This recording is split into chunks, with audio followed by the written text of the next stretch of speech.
ভারত বিরোধিতাই কি একমাত্র আপনার বা বিএনপির রাজনীতি? বেগম জিয়া উঠে বললেন আমরা ভারত বিরোধিতা করি, কি বলেছে? আমি বাংলাদেশের রাজনীতি করি, স্বাধীনতা সার্বভৌমত্বের কথা বলি। বাংলাদেশের স্বার্থের কথা বলতে গিয়ে যদি কোনো দেশের বিরুদ্ধে যায় সেটা আমার কি দোষ? এবং শেখ হাসিনা 2008-এ নির্বাচিত হয়ে প্রথম যখন ইন্ডিয়া সফরে গেল তখন বেগম জিয়া বললেন যদি দেশের জন্য ভালো কিছু করা হয়, আমি একদম শব্দটা ধরে বলতে পারি, তাহলে স্বাগত জানাবো।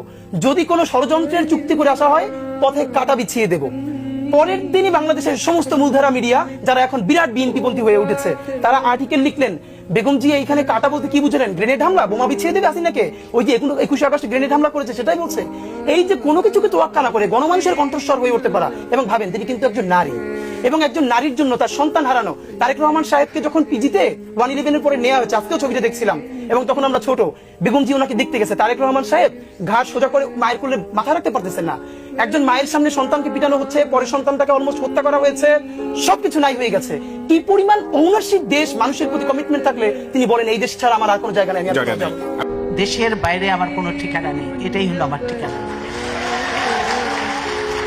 এই দেশ, এই দেশের মাটি, মানুষই আমার সবকিছু, কাজে আমি দেশের বাইরে যাব না।